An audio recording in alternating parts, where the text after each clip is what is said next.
Olá! Hoje a gente vai mergulhar num exame que, olha, quase todo mundo já fez ou pelo menos ouviu falar bastante. O hemograma completo. Parece uma coisa básica, né? Mas é uma janela incrível para o que está acontecendo dentro da gente. A nossa ideia aqui é desvendar um pouco esse exame tão fundamental.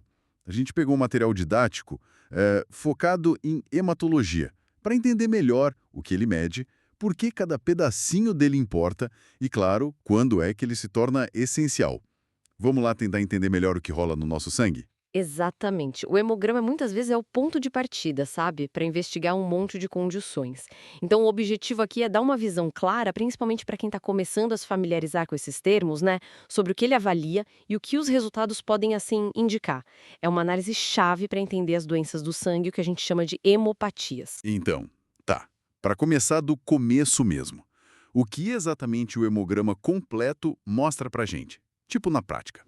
Essencialmente, ele vai quantificar, medir a quantidade das 3 principais famílias de células que a gente tem circulando no sangue. São os glóbulos vermelhos, que dão a cor e transportam o oxigênio, né? Certo, os vermelhos? Isso. Os glóbulos brancos, que são nossas células de defesa, e as plaquetas, que são super importantes para parar sangramentos. Três famílias, então. Glóbulos vermelhos, brancos e plaquetas. Cada uma com uma função. Vamos dar uma olhada na primeira, a dos glóbulos vermelhos. O que o exame conta sobre eles? Essa parte a gente chama de eritrograma. O foco total é nos glóbulos vermelhos, ou hemácias, como também são chamadas. E a peça central aqui é a hemoglobina, a HB. É ela que carrega o oxigênio. Ah, a famosa hemoglobina. Exato, uma concentração baixa dela é o que define a anemia. Mas, assim, não para por aí. Tem mais informação. Sim, sim. Tem aqueles outros nomes, né? Tipo VCM, o que que ele diz pra gente? Isso, o VCM, que é o volume corpuscular médio, é um ótimo exemplo. Ele mede basicamente o tamanho médio das hemácias. E é interessante porque só o tamanho, sabe, já pode direcionar a investigação. Só o tamanho. Como assim? É, um VCM baixo, por exemplo, sugere que as células estão pequenas, microcíticas. E isso pode ser por falta de ferro muitas vezes. Já um VCM alto, com células grandes, macrocíticas, pode indicar talvez falta de vitaminas como a B9 ou a B12. É uma pista pequena, mas com grandes implicações, entende? Nossa, entendi. O tamanho da célula já dá uma pista da causa da anemia. Que interessante. Pois é, e tem outros índices também, como o HCM e o CHCM, que complementam olhando mais o conteúdo de hemoglobina dentro da célula. Captado. Glóbulos vermelhos, oxigênio, tamanho da célula. E as células de defesa, os glóbulos brancos. O que a gente vê ali? Aí a gente entra no leucograma. É a análise dos glóbulos brancos ou leucócitos. Os termos importantes aqui são leucocitose, quando eles estão aumentados, e leucopenia, quando estão diminuídos. Essas alterações são, tipo, sinais importantes do corpo reagindo a alguma coisa. Reagindo a infecções, por exemplo. É isso. Exatamente. Um aumento geral, a leucocitose, especialmente de um tipo específico chamado neutrófilo, é bem comum, por exemplo, em infecções por bactérias, aquelas agudas. Pensa nos neutrófilos como a linha de frente contra a bactéria, sabe? Uhum. Quando elas atacam, o corpo manda mais desses soldados. Por outro lado, algumas infecções virais ou outras condições podem levar à diminuição, a leucopenia. E outros tipos, como os linfócitos ou eosinófilos, podem aumentar em outras situações, tipo infecções por vírus, alergias, parasitoses. Dão outras pistas, né? Faz sentido. Cada tipo de soldado reage a uma ameaça diferente. E a terceira família, as plaquetas. O que elas fazem? Chegamos no plaquetograma. Ele analisa as plaquetas, ou trombócitos.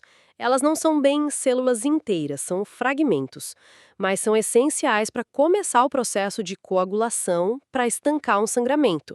É o que a gente chama de hemostasia primária. E o que significa ter muitas plaquetas? Ou poucas? O aumento é a trombocitose. Isso pode acontecer às vezes depois de um trauma ou em algumas deficiências, como a falta de ferro também. Agora, a diminuição, a trombocitopenia. Essa é mais preocupante pensando no risco de sangramentos, sabe? Ah, tá. Risco de sangrar mais fácil. Isso. Pode acontecer por problemas lá na produção, na medula óssea, ou porque elas estão sendo destruídas mais rápido no corpo, como acontece em algumas infecções ou doenças autoimunes, por exemplo. Nossa, considerando tudo isso que o hemograma avalia, oxigenação, defesa, coagulação, faz todo sentido ele ser tão pedido, né? Quais são as situações mais comuns para um médico solicitar esse exame? Olha, as indicações são muitas mesmo. É fundamental na suspeita de anemia, claro.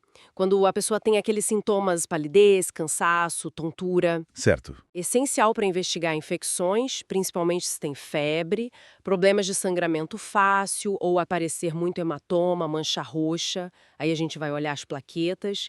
E além disso tudo, ele é usado muito na rotina para monitorar doenças crônicas ou até para ver como certos tratamentos estão funcionando. Entendi.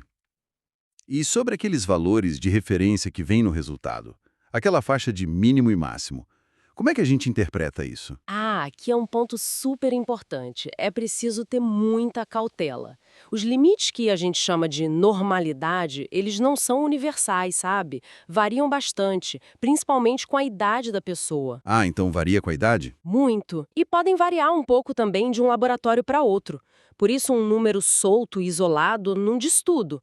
A interpretação tem que sempre levar em conta os valores de referência daquele laboratório específico e, o mais importante, o quadro clínico da pessoa como um todo. Aquelas tabelas são guias, né? Não são uma sentença definitiva. Uau! Então, um exame que parece simples, na verdade oferece um panorama muito rico da nossa saúde celular. Resumindo bem rápido, o hemograma checa os glóbulos vermelhos, para ver oxigênio e anemias, os glóbulos brancos, nossas defesas, infecções, e as plaquetas, a parte da coagulação. Realmente uma ferramenta poderosa. Sem dúvida alguma.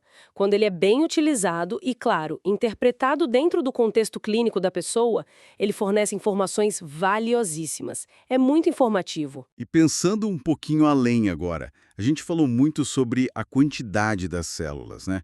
Quantas tem de cada tipo, mas e a aparência delas? O formato delas importa? Ou se são células mais jovens, mais velhas, circulando? Ótima pergunta. Isso nos leva para um nível, digamos, mais profundo da análise. O que a morfologia, que é a forma dessas células, e o grau de maturação delas podem revelar. Olhar isso, que geralmente é feito num exame chamado esfregaço de sangue periférico, visto no microscópio, Ah, o esfregaço. isso. Isso pode indicar tipos bem específicos de anemia, sabe? Como a anemia falciforme, por exemplo, onde a hemácia tem uma forma de foice, ou até apontar problemas na fábrica das células, lá na medula óssea. Então fica essa reflexão. A análise do sangue pode ir muito além da simples contagem numérica.